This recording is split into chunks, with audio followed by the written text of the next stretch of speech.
Hello बच्चों। My name is Arun Prajapati और आप देख रहे हैं हमारा चैनल IQ स्टडी RK। तो इसमें जो उत्तराखंड बोर्ड ने सैंपल पेपर रिलीज किए हैं उसमें आज मैथ्स का पेपर हम सोल्व करेंगे। तो देखते हैं जरा। सबसे पहले ये वीडियो हिंदी में होने वाली है, तो हिंदी में हम इसको सोल्व करेंगे और इसको जो हम सोल्व कर रहे हैं इसको आप अपनी नोटबुक में जो है सोल्व करके देखें, प्रैक्टिस करें और ये लगभग लगभग इसमें से बहुत सारे क्वेश्चन आपको बोर्ड में देखने के लिए मिलेंगे। तो चलिए पहला क्वेश्चन हम सोल्व करते हैं।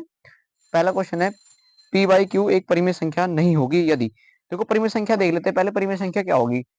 परिमेय संख्या की डेफिनेशन आप सबको पता है। परिमेय संख्या, परिमेय संख्या क्या होगी?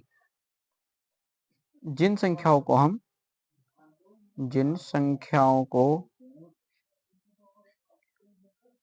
हम पी बटे क्यू के रूप में लिख सकते हैं, तो यानी पी बटे क्यू के रूप में जिन संख्याओं को हम लिख सकते हैं उसको परिमेय संख्या कहलाते हैं। लेकिन एक कंडीशन होगी यहाँ पर कि जो p है ना वो तो जीरो के बराबर हो सकता है लेकिन q जीरो के बराबर नहीं हो सकता। अगर q जीरो के बराबर हो जाएगा तो जैसे मान लिया 2/0 कर देंगे तो ये क्या है, कैन नॉट डिविजिबल, ये इनफाइनाइट दे देगी, तो ये क्या है, परिमेय संख्या नहीं होगी। तो यानी अगर 0/2, 0/3, 0/4 ये सब क्या है, परिमेय संख्याएं हैं, क्योंकि नीचे का क्या होना चाहिए, जीरो नहीं होना चाहिए। तो ये क्वेश्चन पहला पूछ रहा है कि p बटे क्यू एक परिमेय संख्या नहीं होगी। कब नहीं होगी? जब इसके बराबर p बराबर तो जीरो हो और q बराबर भी जीरो हो। ये कह रहा है कि जीरो अगर हो गया तो ये परिमेय संख्या नहीं होने की, यानी इसका आंसर हो गया second, q is equal to zero. चलिए अब हम बात करते हैं नेक्स्ट क्वेश्चन की। ये कह रहा है कि बहुपद ax square plus b x plus c के शून्यकों का गुणनफल होगा। तो हमें एक बात पता है, ये क्वेश्चन नंबर 1 का आंसर था। क्वेश्चन नंबर 2, तो बहुपद दे रखा है ax square plus b x plus c. अगर इस इक्वेशन का अगर हमें निकालना योगफल, तो आपको पता है योगफल क्या होता है। योगफल होता है योगफल अल्फा प्लस बीटा बराबर माइनस बी बाई ए। और गुणनफल क्या होता है? गुणनफल अल्फा इंटू बीटा बराबर होता है सी बाई ए। तो इसका क्या ऑप्शन है, देखते हैं। इसमें यह आ जाएगा बहुपद x square plus b x plus c के शून्यकों का गुणनफल कितना होना चाहिए इसमें। इसमें होगा सी बाई ए, यानी ऑप्शन नंबर 4 सही है। चलिए बढ़ते हैं नेक्स्ट क्वेश्चन की तरफ। तो नेक्स्ट क्वेश्चन इसमें है आपके पास, एक एपी दी हुई है। एपी -3 -1/2 2 और इनका 11वां पद निकालना है आपको। 11वां पद क्या होगा इसका? चलिए पहले देखते हैं कि ए बराबर कितना दिया है इसके अंदर। ए बराबर आपको दिया है, ये क्वेश्चन नंबर है 3, यानी ए बराबर आपको -3 दिया हुआ है। और डी बराबर कितना दिया है, डी निकालते हैं। डी है आपके पास -1/2 और माइनस माइनस 3, तो ये कितना हो जाएगा, -1/2 और माइनस माइनस प्लस 3। तो इसको घटाएंगे तो डी बराबर कितना आएगा, 3 दूनी 6, 6 में से 1 गया 5/2। तो डी की वैल्यू आपके पास आ गई 5/2। अब ये पूछ रहा है इसमें कि 11वां पद क्या है। तो 11वां पद निकालना आपको, यानी A11 निकालना है 11वां पद। तो फॉर्मूला कितना होगा, a plus n-1 into d. तो A11 बराबर, ए की वैल्यू कितनी दी हुई है, ए की वैल्यू है -3 प्लस एन की वैल्यू कितनी है 11 माइनस 1 इंटू डी की वैल्यू कितनी है -5/2। तो A11वां पद कितना होगा, A11 बराबर हो जाएगा आपके पास -3 प्लस 11 में से 1 गया 10 इंटू 5/2 माइनस के 2 से काट दो, 2 पंचे 10, तो कितना -3 और प्लस माइनस माइनस कितना हो गया यहाँ से 25। चलिए बढ़ते हैं नेक्स्ट क्वेश्चन की तरफ। यह है दिया हुआ कि एपी है, इसका पहला -3, दूसरा टर्म दिया -1/2, फिर 2 दिया हुआ है और इसका 11वां पद निकालना है आपको। तो देखते हैं जरा। ये कह रहा है कि a इज इक्वल टू, तीसरा question, a is equal to है -3, तो d बराबर कितना हो जाएगा, d का फॉर्मूला होता है a2 माइनस a1। तो d बराबर a2 की वैल्यू आपके पास दी हुई -1/2 और माइनस a1 की वैल्यू है -3, तो कितना हो जाएगा -1/2 और माइनस प्लस 3, तो कितना हो जाएगा 3 6, 6 में से 1 गया 5/2। तो यहाँ से d की वैल्यू कितनी आएगी 5/2। तो अब यहाँ क्या निकालना, वो 11वां टर्म निकालना, यानी 11वां पद निकालना कितना होगा। तो फॉर्मूला क्या होता है आपके पास एन टर्म का, a n is equal to होता है a plus n minus one into d, ये nवें पद का फॉर्मूला होता है। तो कितना निकालना है आपको, 11वां टर्म निकालना है। तो a की वैल्यू कितनी है, -3 है, प्लस n की वैल्यू कितनी है, n की वैल्यू आपके पास 11 है, -1 इंटू डी की वैल्यू आपके पास कितनी है, 5/2 है। तो आपको -3 प्लस यहाँ से हो गया 10 और इंटू 5/2, तो यहाँ से 2 से काट दो 10 को, 2 5 10, तो कितना हो गया -3 प्लस के 25, और ये हो गया 25 में से 3 गए, कितने बचे 22। तो आंसर कितना आ गया आपके पास 22। तो आंसर आएगा आपके पास इसमें ऑप्शन नंबर कौन सा है, सेकंड ऑप्शन।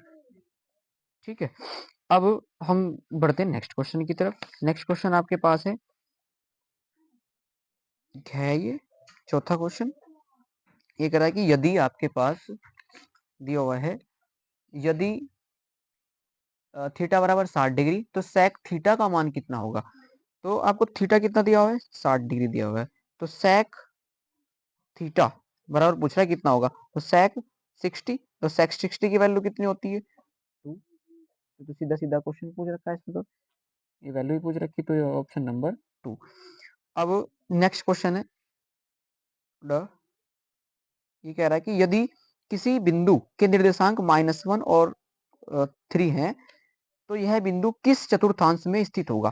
तो ये देखो चतुर्थांश में हमें पता है कि चतुर्थांश आपके पास, इसमें क्या होता है, वैल्यू पॉजिटिव पॉजिटिव होती है, इसमें वैल्यू होती है निगेटिव और पॉजिटिव होती है, इसमें माइनस और माइनस होती है, इसमें माइनस और प्लस होती है।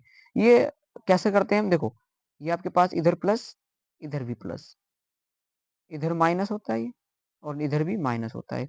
तो हमें पता है कि ये हम लिखते कैसे हैं, एक्स कोमा वाई की फॉर्म में लिखते हैं। तो एक्स की तरफ क्या है प्लस, और वाई की तरफ भी प्लस। इधर देखते हैं एक्स की तरफ क्या है माइनस, और वाई की तरफ क्या है प्लस। अब यहाँ एक्स की तरफ भी क्या है माइनस, और वाई की तरफ भी क्या है माइनस। यहाँ पर एक्स की साइड क्या है, एक्स की साइड है यहाँ प्लस, और यहाँ वाई की साइड क्या है माइनस। तो अब इस बात को देखते हैं जरा। अब ये पूछ रहा है कि किसी बिंदु के निर्देशांक -1,3 है, तो -1,3, -1,3 किस में दिखाई दे रहा है आपको, माइनस और प्लस, यानी सिंपल माइनस और प्लस किस में दिखाई दे रहा है, माइनस और प्लस ये सेकंड चतुर्थांश में दिखाई दे रहा है। ये फर्स्ट है आपके पास, ये सेकंड है, ये थर्ड है, और ये फोर्थ है। तो ये कौन से सेकंड में दिखाई दे रहा, यानी ये दूसरे चतुर्थांश, द्वितीयक चतुर्थांश। तो इसका आंसर है द्वितीयक चतुर्थांश। ठीक है, अब हम बढ़ते हैं नेक्स्ट क्वेश्चन की तरफ। नेक्स्ट क्वेश्चन है आपके पास, नेक्स्ट क्वेश्चन है आपके पास, निश्चित निम्नलिखित में से किसी घटना के घटित होने की प्रायिकता नहीं हो सकती। तो प्रायिकता का एक रूल है, प्रायिकता जो है, प्रायिकता ये 6 वाला क्वेश्चन है।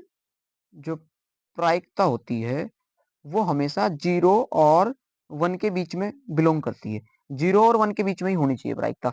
तो अब यहाँ से 2/3 ऑप्शन दिया हुआ है, 2/3, और एक ऑप्शन है आपके पास सेकंड ऑप्शन -1.5, तीसरा ऑप्शन है 15%, चौथा ऑप्शन है 0.7। तो अब एक बात देखते हैं, तो P/Q जो है, जो P/Q है, देखो ये P/Q की फॉर्मूला यानी 1 और 0 और 1 के बीच में बिलोंग कर रहा है, तो ये तो होगा, प्रायिकता है इसकी।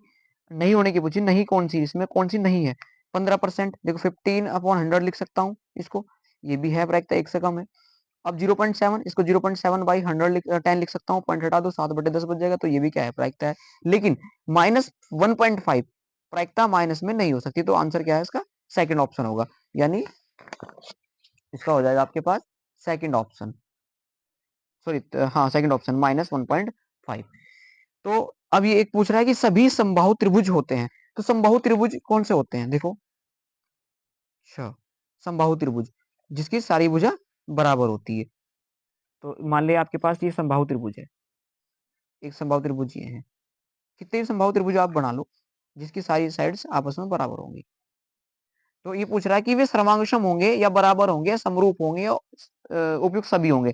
तो देखो सर्वांगसम तो नहीं हो सकते, बराबर भी नहीं हो सकते। मान लिया कोई ये त्रिभुज इतना सा है, ये है तो ये समबाहु ही, और ये क्या है, एक ये बहुत बड़ा, ये भी समबाहु है, ये भुजा ये सब बराबर है, ये भुजा सब बराबर है, तो समबाहु भी क्या होंगे, बराबर भी नहीं होंगे, लेकिन समरूप हो सकते हैं।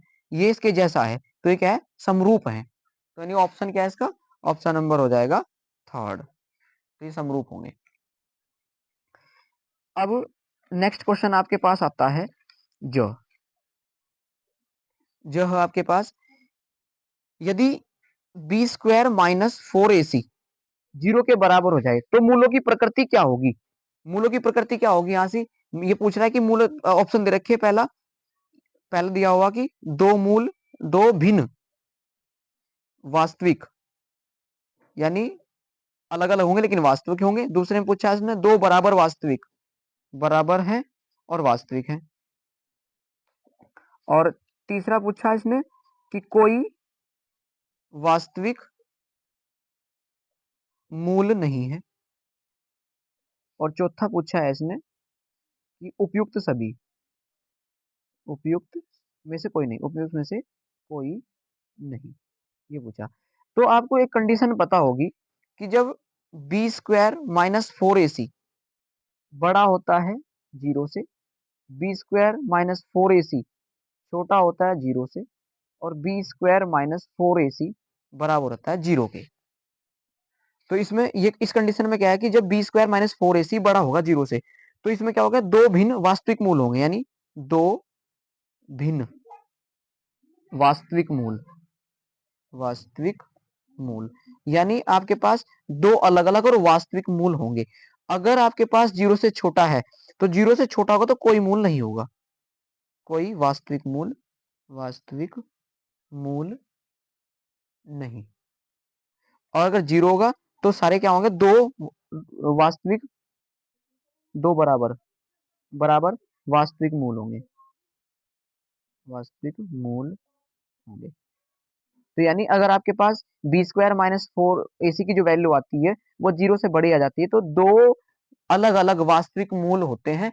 अगर आपके पास बी स्क्वायर माइनस 4ac की वैल्यू जीरो से छोटी आ जाती है, जीरो छोटी कब आएगी, जब निगेटिव वैल्यू देगा, ये कैसी वैल्यू देगा, निगेटिव, तो कोई वास्तविक मूल नहीं होनेगा। तो फिर वहां से जो मूल आएंगे वो आपके पास इमेजिनरी मूल आएंगे। तो इसके बाद बी स्क्वायर माइनस 4ac बराबर जीरो, अगर बराबर हो गया तो यहाँ से दो बराबर और वास्तविक मूल होंगे, बराबर होंगे और वास्तविक भी होंगे। ठीक है, अब बढ़ते हैं, यानी इसका ऑप्शन कौन सा हो जाएगा, दो बराबर और वास्तविक, तो ये ऑप्शन नंबर 2। अब हम बढ़ते हैं क्वेश्चन नंबर 2। अब हमारे पास मल्टीपल चॉइस जो क्वेश्चन थे एमसीक्यू वो क्या हो गए, खत्म हो गए। अब हम बढ़ते हैं एक एक नंबर के जो वन लाइनर क्वेश्चन है उनकी तरफ। तो क्वेश्चन पूछ रहा है कि कोस ए और कोस ए को सेक ए के पदों में बदलना है। तो कोस ए को सेक ए के पदों में, तो देखो दूसरा क्वेश्चन, कोस ए को किसमें बदलना है आपको, सेक ए, सेक ए में बदलना।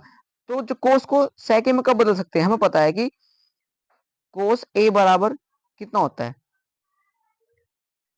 भाई, अगर मैं कोस ए को बदलूं तो 1 अपॉन सेक ए होता है, तो बदला गया ये तो सेक ए के पदों में, तो यही आंसर हुआ इसका। अब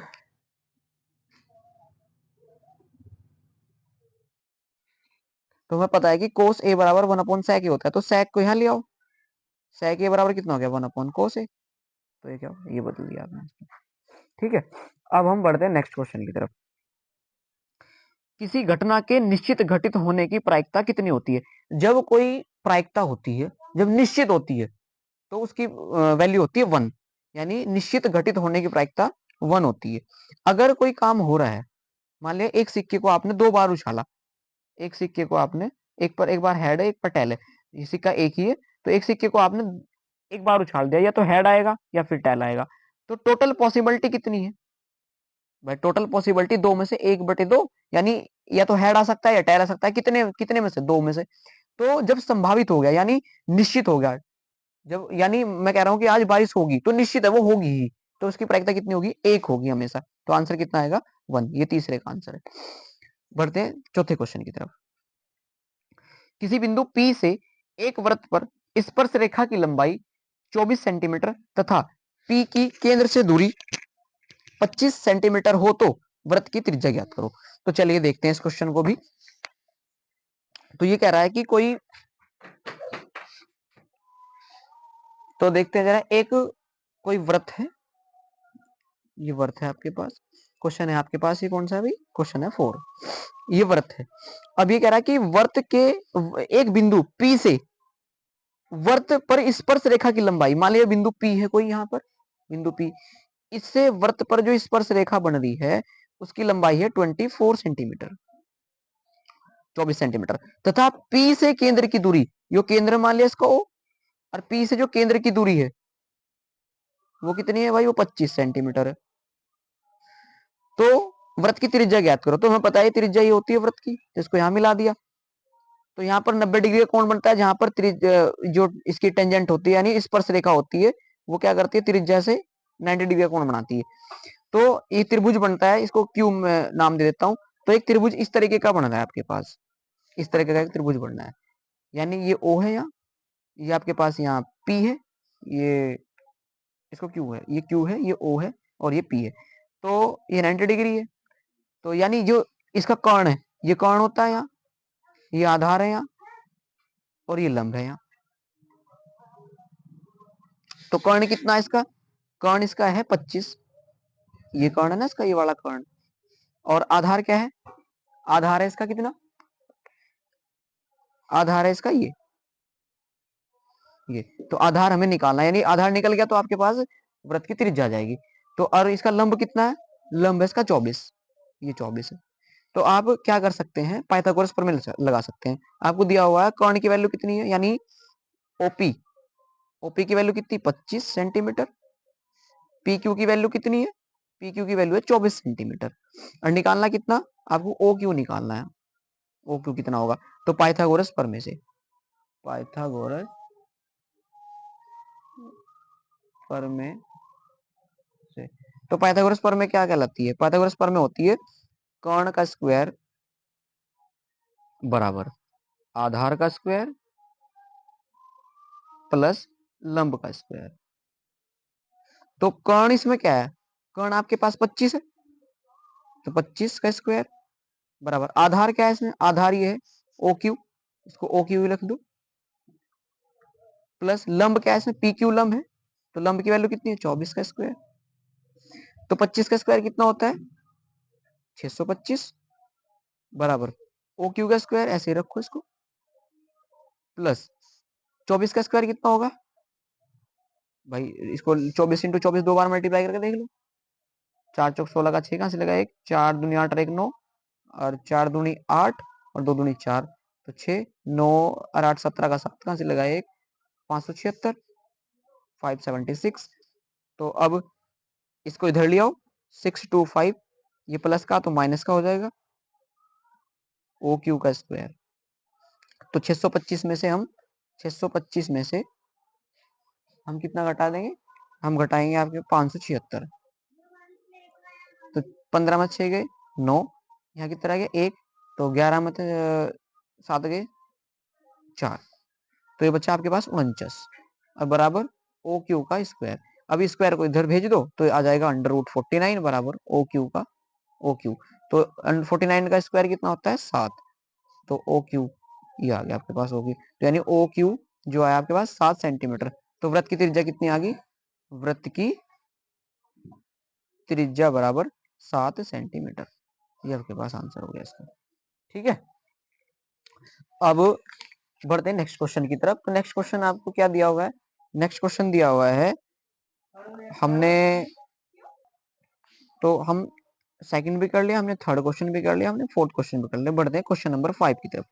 तो क्वेश्चन नंबर 5 बोल रहा है मूल बिंदु से 1,1 बिंदु की दूरी ज्ञात कीजिए। तो भाई चलो इसको भी देखते हैं, ये क्वेश्चन है 5, क्वेश्चन नंबर 5। तो मूल बिंदु से, मूल बिंदु कितने होते हैं, मूल बिंदु हमारे पास होते हैं 0,0 और बिंदु दिए हुए हैं, जो बिंदु दिया हुआ है, बिंदु दिए हुए हैं 1,1।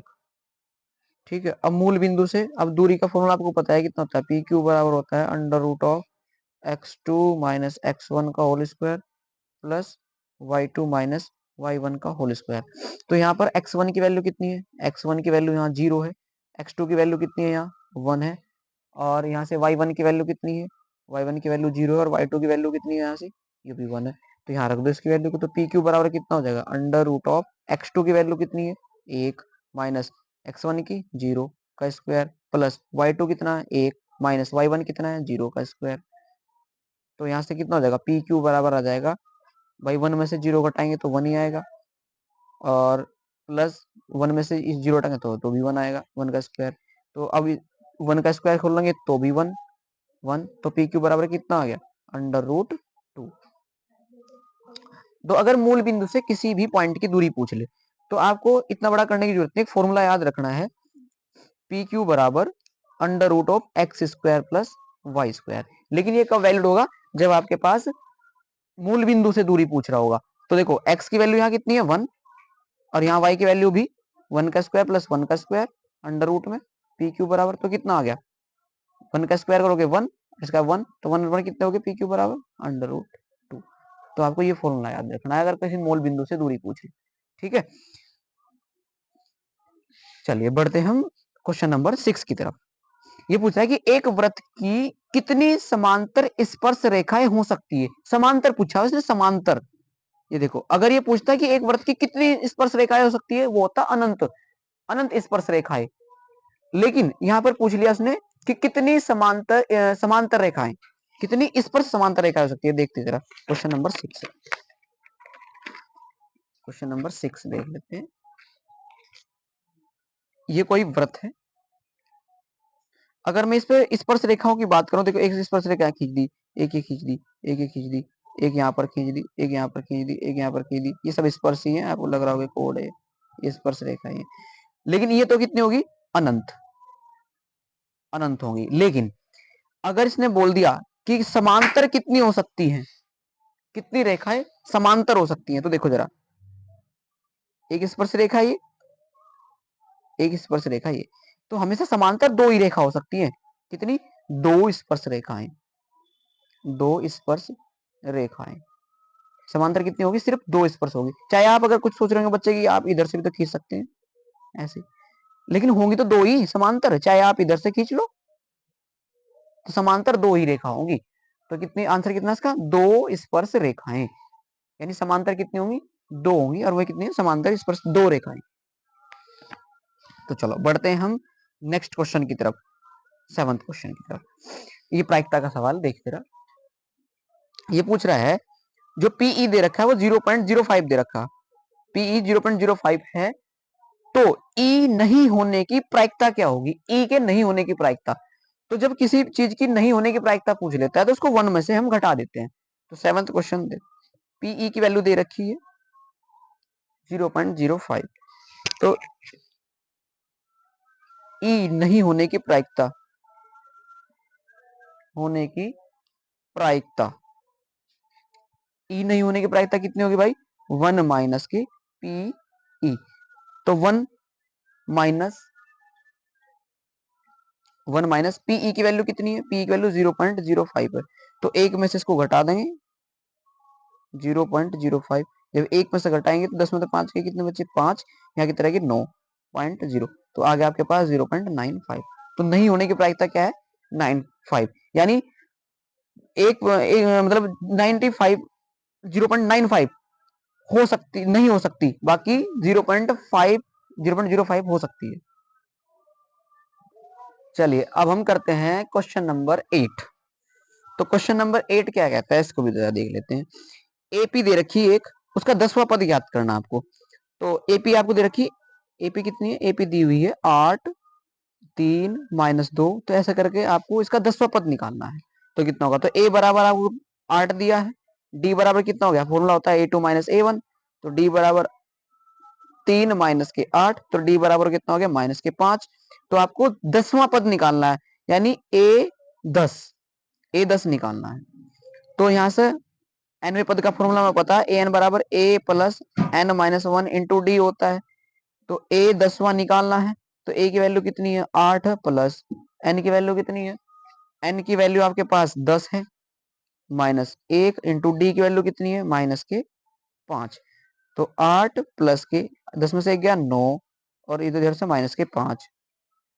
ठीक है, तो यहां से आ गया 8 9 पंजे 45 माइनस के, तो 45 में से 8 घटा दो, कितने बचे भाई, 15 में 8 गए, तो 8 और 7 15, हाँ हाँ, 15 में से 8 के 7, और यहाँ कितना है 3, माइनस के 37, तो 10वां पद कितना होगा इसका, माइनस के 37 होगा। तो यानी 10वां पद कितना हुआ, माइनस के 37। ये आपके पास इसका आंसर है। चलिए अब हम करते हैं क्वेश्चन नंबर 9। देखो कितना आसान सा दिया हुआ है। ये कह रहा है कि p बहुपद px के लिए y बराबर px का ग्राफ नीचे दिया गया है, तो px के शून्यकों की संख्या ज्ञात कीजिए।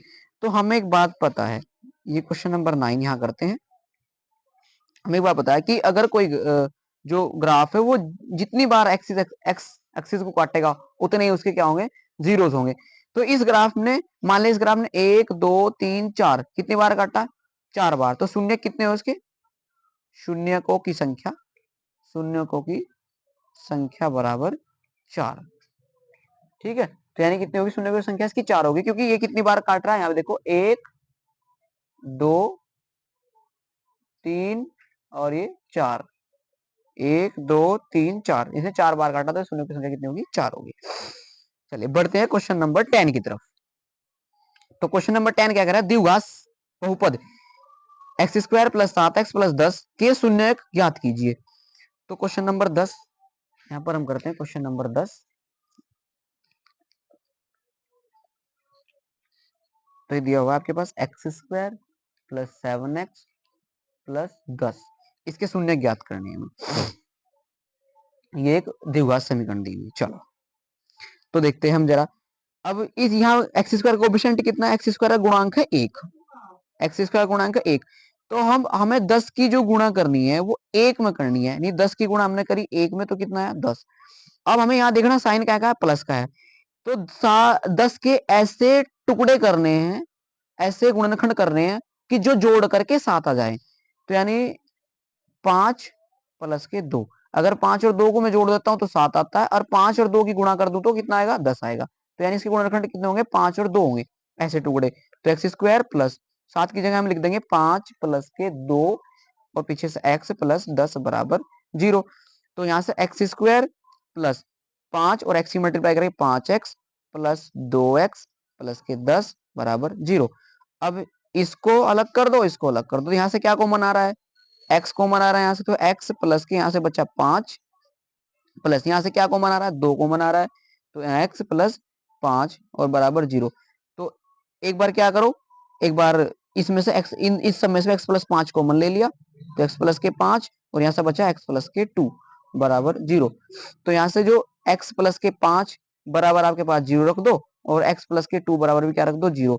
तो x बराबर कितना आ गया, माइनस के 5, और यहाँ से x बराबर माइनस के 2।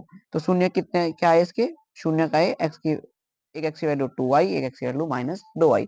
तो ये आपके पास के शून्य थे। अगर ये पूछ लेते हैं यहाँ से कि शून्यकों को गुणनफल और योगफल भी बताना, तो आपको फॉर्मूला पता है सबका। अगर गुणनफल तो alpha into beta c by a कर लेते, और अल्फा योग पूछता तो बी बाई ए कर लेते, माइनस बी बाई ए। यहाँ से इसकी कंपेयर करके हम निकाल लेते। तो लेकिन आपको शून्य की पूछा था, तो इसके हमने शून्य किसके निकाल दिए। चलिए बढ़ते हैं नेक्स्ट क्वेश्चन की तरफ। तो हम करते हैं क्वेश्चन नंबर 11। ये कह रहा है कि दी गई आकृति में डीई समांतर है बीसी के, तथा एडी बीडी, एडी बटे बीडी बराबर 2/3 है। यदि ईसी बराबर 6 सेंटीमीटर है तो एई ज्ञात कीजिए। तो ये आपके पास एक त्रिभुज दिया हुआ है, इस त्रिभुज में कहा कि डीई बीसी के समांतर है। तो चलो इसको भी देखते हैं। हम करते हैं क्वेश्चन नंबर 11। ये कह रहा है कि एक त्रिभुज है,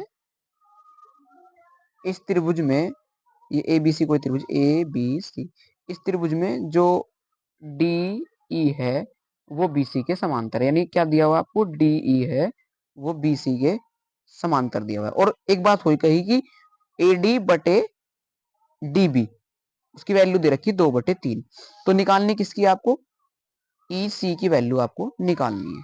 नहीं, ई सी की वैल्यू दे रखी 6 सेंटीमीटर, और आपको ए ई की वैल्यू निकालनी है, ए ई की। एक मिनट देख लेते हैं।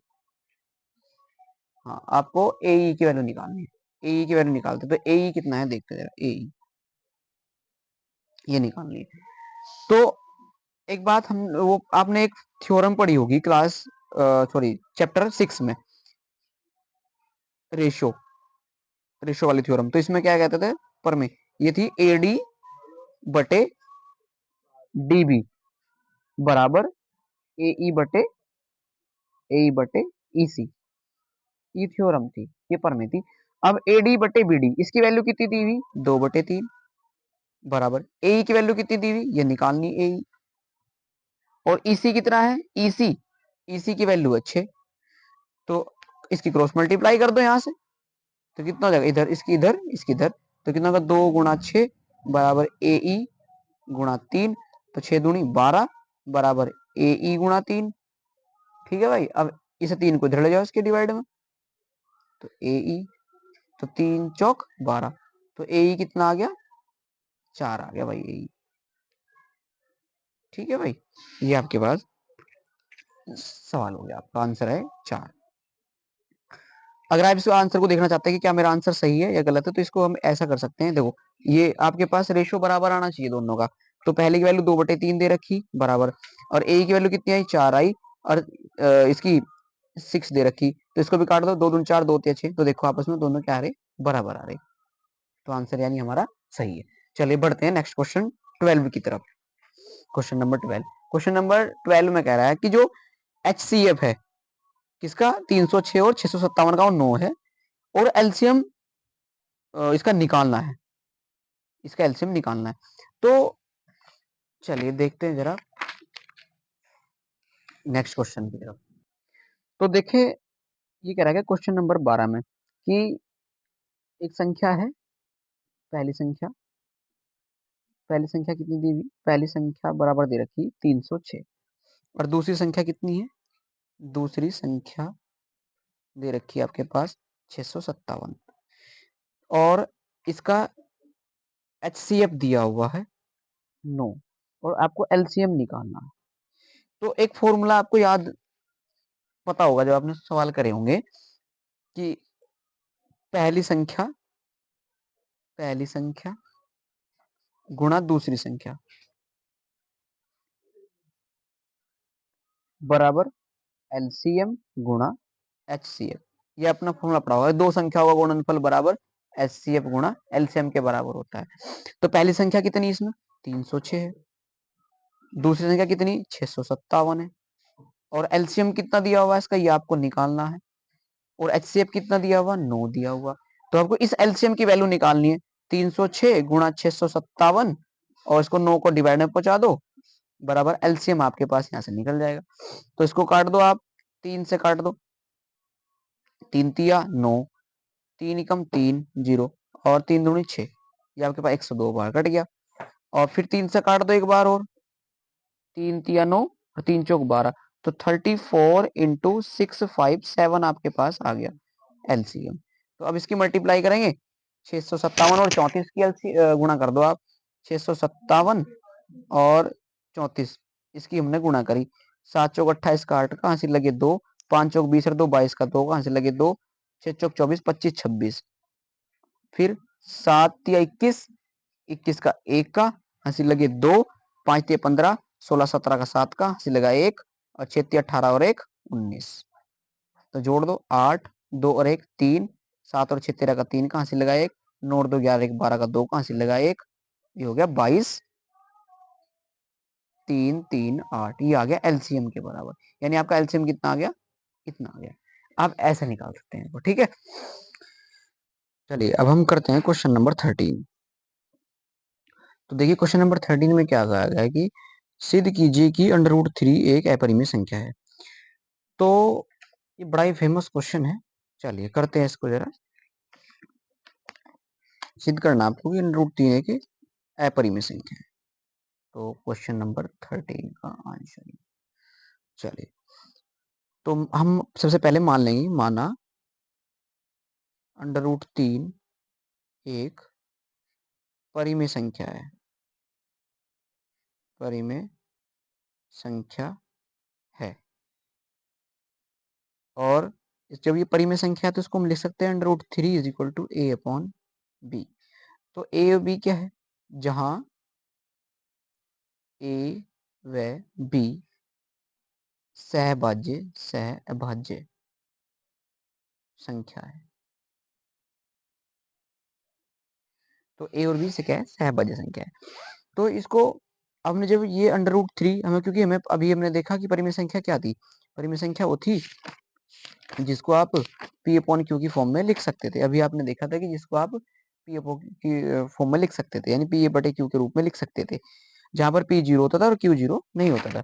तो अब यही बात क्या है, अब यही चीज है यहाँ पर आपके, ये आपके पास है कि जहां ए क्या है, जीरो के बराबर हो सकता है लेकिन बी जीरो के बराबर नहीं हो सकता। तो जब ये अंडर रूट तीन ए अपॉन मतलब ए अपॉन बी की फॉर्म में लिखा जा सकता है, तो मैं क्या काम कर सकता हूँ, इसको दोनों ओर स्क्वायर कर देता हूँ, दोनों ओर वर्ग करने पर, दोनों ओर वर्ग करने पर, वर्ग करने पर, तो दोनों ओर का वर्ग कर दिया, तो अंडर रूट तीन का स्क्वायर बराबर ए अपॉन बी का स्क्वायर। तो अंडर रूट तीन का स्क्वायर जब मैं करता हूँ तो under root three into under root three, और इसको लिखता हूँ a square upon b square. तो ये कितना हो गया, under root three into under root तीन, कितना हो गया, तीन हो गया। तो a square upon b square. तो आप इसकी मल्टीप्लाई इधर करेंगे तो ये हो जाएगा आपके पास थ्री बी स्क्वायर बराबर ए स्क्वायर। तो एक बात हमें ये पता है कि जब मैं इसको इधर ले जाऊंगा, यानी बी की वैल्यू निकालूंगा, बी स्क्वायर बराबर ए स्क्वायर अपॉन थ्री, ऐसा आ जाएगा। तो यहाँ से क्या रिजल्ट निकलता है, क्या निष्कर्ष निकलता है, यहाँ से निष्कर्ष निकलता है कि जो तीन है, तीन ए स्क्वायर को विभाजित करता है, विभाजित करता है, करता है। तो ए भी के तीन ए को भी विभाजित करेगा, ए को भी विभाजित करेगा, विभाजित करेगा। यानी अगर मान लिया आपके पास ये 6 का स्क्वायर है, उसको आप 3 से डिवाइड कर रहे हो, तो 6 का स्क्वायर 36 होता है, 36 अपॉन 3, तो 3 12 12 3 36, तो 12 आ जाएगा काट करके। तो 6 भी से 3 से कटेगा 2 बार। तो यही बात हमने यहाँ करी कि जो ए स्क्वायर है अगर वो 3 से कटता है तो ए भी 3 से कटेगा। तो अब हम क्या काम करते हैं, अब हम करते हैं कि जो आपके पास ए है, तो ए इज इक्वल टू मैं 3c मान लेता हूँ, जहां सी क्या है, जहां सी एक पूर्णांक है, जहां सी क्या है, एक पूर्णांक है। तो आपके पास जो इक्वेशन ये बनी थी इसमें आप वैल्यू रख दो, यानी ए की वैल्यू, तो थ्री बी स्क्वायर बराबर ये आएगा थ्री सी का होल स्क्वायर। तो थ्री बी स्क्वायर बराबर तीन तिया नौ सी स्क्वायर। अब यहाँ से आप बी स्क्वायर की वैल्यू निकाल लोगे तो कितना आएगा आपके पास, ये आएगा, मतलब सी स्क्वायर की वैल्यू निकालनी है आपको, तो three b square upon nine इधर कर दो और बराबर सी स्क्वायर। तीन से काटेंगे आप, तीन कम तीन, तीन तिया नौ, तो बी स्क्वायर अपॉन थ्री बराबर कितना हो गया, सी स्क्वायर। तो यहाँ से भी क्या निष्कर्ष निकलता है, यहाँ से भी सेम ये निष्कर्ष आप देख रहे हैं निकलता है कि जब तीन बी स्क्वायर को विभाजित करता है, विभाजित करता है, तो तीन ए को भी विभाजित करेगा, विभाजित करेगा।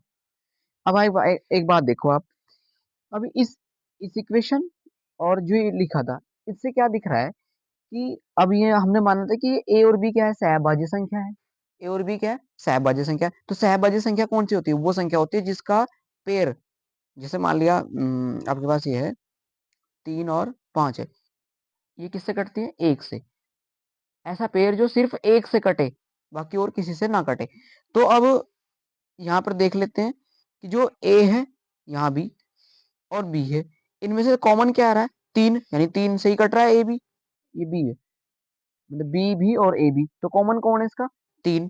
तो लेकिन ऐसा नहीं हो सकता, कॉमन सिर्फ वो है जिसका क्या है कि सहभाज्य संख्या वो है जिसका मतलब जो सिर्फ एक से कटती हो।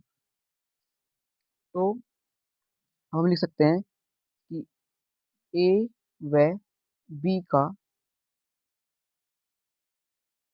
गुणनखंड, ए व बी का उभयनिष्ठ गुणनखंड, गुणनखंड तीन है, जो कि, जो कि गलत, अभिधारणा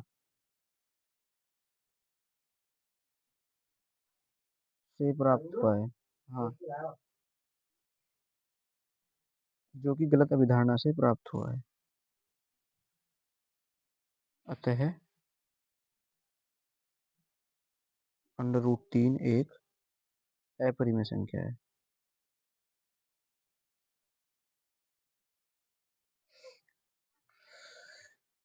तो ये था आपके पास अंडर रूट 3 एक अपरिमेय संख्या, इसको प्रूव करना था।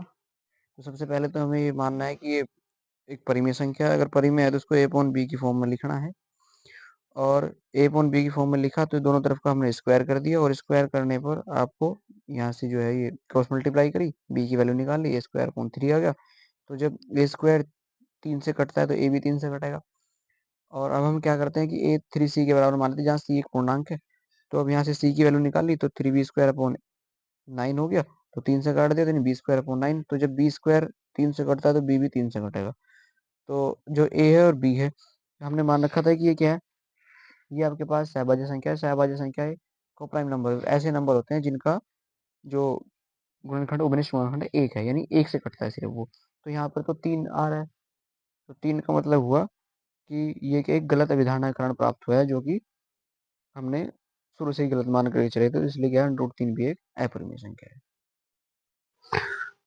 अब क्वेश्चन नंबर जो 13 है उसका एक और है, क्वेश्चन नंबर 13 का और ये कह रहा है कि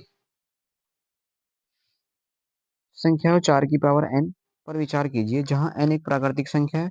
जांच कीजिए कि क्या n का कोई ऐसा मान है जिसके लिए 4 की पावर n अंक शून्य पर समाप्त हो सकता है। यानी देखो 4 की पावर n, इसका मतलब हुआ कि अगर मैं n की जगह 1 2 3 4 5 इस तरह से कोई नंबर रखूं तो आपके पास क्या क्या मिलते हैं। देखिए 4 की पावर 1 रखा तो मिला 4, 4 की पावर 2 रखा तो मिलता हूँ 4 गुना 4 बराबर 8 16। अगर मैं 4 की पावर 3 रखता हूँ तो 4 गुना 4 गुना 4 64। तो इसी तरह से आपके पास नंबर मिलते चले जाएंगे। तो ये जीरो पे कहीं समाप्त नहीं, यानी इसके यूनिट डिजिट कहीं भी इकाई अंक शून्य नहीं आ रहा, यानी शून्य पर समाप्त ये नहीं हुआ। तो शून्य पर समाप्त कौन सी संख्या होगी, शून्य पर समाप्त वो संख्या होगी जिसके गुणनखंड में 2 की पावर n इंटू 5 की पावर n आएगा, वही संख्या जीरो पर समाप्त होगी। जैसे मैं कह दूं 10 ले लूं तो 10 2 इंटू 5 आ रहा है इसके अंदर, 20 ले लिया, देखो यानी 2 इंटू 5 2 इंटू 5। तो जिसके गुणनखंड के अंदर 2 इंटू 5 आएगा वही संख्या जीरो पर खत्म होगी। अब 4 को देख लेते हैं, 4 के अंदर तो सिर्फ 2 2 मिल रहा है आपको, जैसे 4 का स्क्वायर करो आप तो 4 गुना 4 यानी 2 इंटू 2 इंटू 2 इंटू 2, यानी 2 की पावर n मिल रही है। तो जबकि होना क्या चाहिए, 2 की पावर n इंटू 5 की पावर n होना चाहिए। तो तब जाकर के आपका कोई भी जो नंबर है वो किस पे खत्म होगा, जीरो पर खत्म होगा। तो आप इसका आंसर लिखेंगे संख्या 4 की पावर n में 2 की पावर n गुणा 5 की पावर n का गुणनखंड नहीं है, नहीं है। इसलिए इसलिए 4 की पावर n जीरो पर, शून्य पर समाप्त नहीं होगा, नहीं होगा। अब करते हैं क्वेश्चन नंबर 14। क्वेश्चन नंबर 14 में कहा है कि दो क्रमागत धन पूर्णांक ज्ञात कीजिए जिसके वर्गों का योग 364 है। अब 364 की जगह ये 365 होगा, ये क्वेश्चन कुछ गलत दिया हुआ है, क्योंकि देखते हैं जरा इसको, बताऊंगा क्यों गलत दिया हुआ है। तो ये कह रहा है कि दो क्रमागत धन पूर्णांक, दो क्रमागत धन पूर्णांक यानी माना पहला धन पूर्णांक, पहला धन पूर्णांक बराबर आपके पास x है, दूसरा धन पूर्णांक, दूसरा धन पूर्णांक आपके पास हो जाएगा x प्लस 1, क्योंकि क्रमागत कहा गया है। तो ये कह रहा है कि प्रश्नानुसार, प्रश्नानुसार प्रश्न में बोला कि दो क्रमांक धन पूर्णांक ज्ञात किए जिनके वर्गों का योग 364 है। तो वर्गों का योग प्रश्नानुसार क्रमागत धन पूर्णांकों के वर्गों का योग, क्रमागत धन पूर्णांकों के वर्गों का योग किसके बराबर है? 365 के बराबर है। देखो पहला धन पूर्णांक था x, इसका स्क्वायर करा, फिर दूसरा क्रमागत धन पूर्णांक x प्लस 1, इसका स्क्वायर करा, तो किसके बराबर? 365 के बराबर है। तो इसका बोलो एक्स स्क्वायर प्लस हो जाएगा x square plus 1 plus 2x बराबर 365। तो इस x हो गया 2x square plus 2x plus 1 is equal to 365। तो 2x स्क्वायर प्लस के 2x, इसको इधर ले आएंगे 1 माइनस 365 इज इक्वल टू 0। तो यहाँ से बच जाएगा 2x स्क्वायर प्लस 2x और माइनस के 364 इज इक्वल टू 0। अब यहाँ से 2 कॉमन ले लेंगे, पूरे क्वेश्चन में 2 2 कॉमन है, तो 2 कॉमन लिया तो बचा x square plus x minus 2 एकम 2, 2 अट्ठे 16, 2 दूनी 4 इज इक्वल टू 0। तो इसको इधर भेज दो 0 के साथ, तो जाएगा x square plus x minus 182 is equal to 0/2। तो यहाँ से आ जाएगा यू x square plus x minus 182 is equal to 0। तो यानी आपके पास एक क्वाड्रेटिक इक्वेशन बन गई x square plus x minus 182। इसके आपको फैक्टर करने हैं।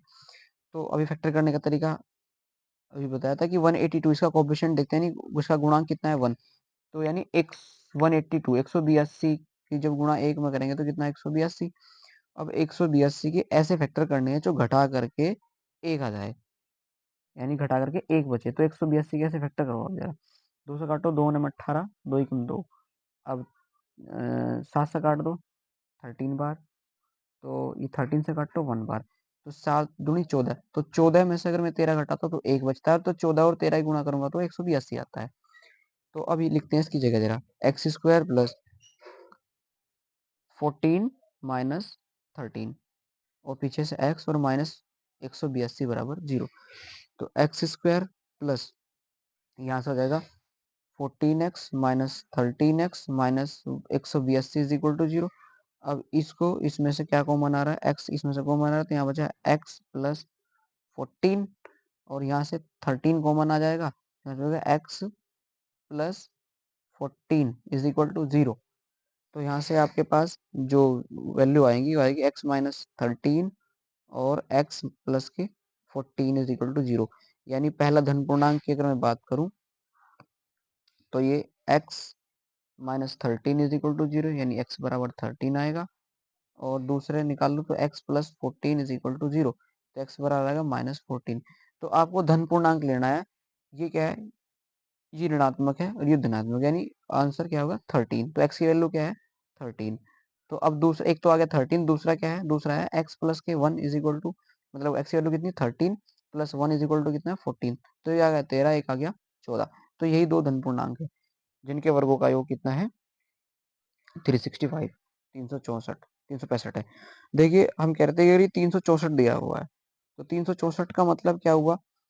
यानी ये होगा एक्स स्क्वायर, यहाँ से देखते हैं, यहाँ से ये 2x स्क्वायर प्लस 2x, और जब ये अगर ये 364 होगा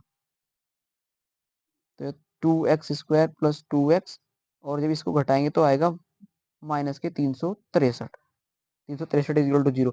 तो अगर आप देख रहे हैं कि बी स्क्वायर माइनस 4ac, इसको चेक करते हैं जरा, बी स्क्वायर माइनस 4ac 0 के बराबर है या इससे बड़ा है? तो b है यहाँ आपके पास 2, तो 2 का स्क्वायर माइनस 4 गुणा a की वैल्यू 2 और c की वैल्यू कितनी है 363।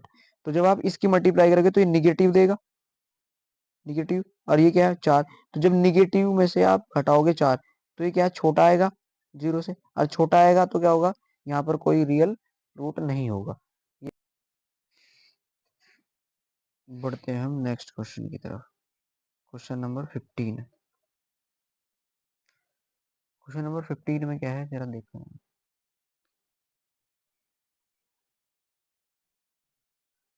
क्वेश्चन नंबर 15 में फूलों की एक क्यारी की पहली पंक्ति में 23 गुलाब के पौधे हैं, दूसरी पंक्ति में 21 गुलाब के पौधे हैं, तीसरी पंक्ति में 19 गुलाब के पौधे हैं, उसकी अंतिम पंक्ति में 5 गुलाब के पौधे हैं।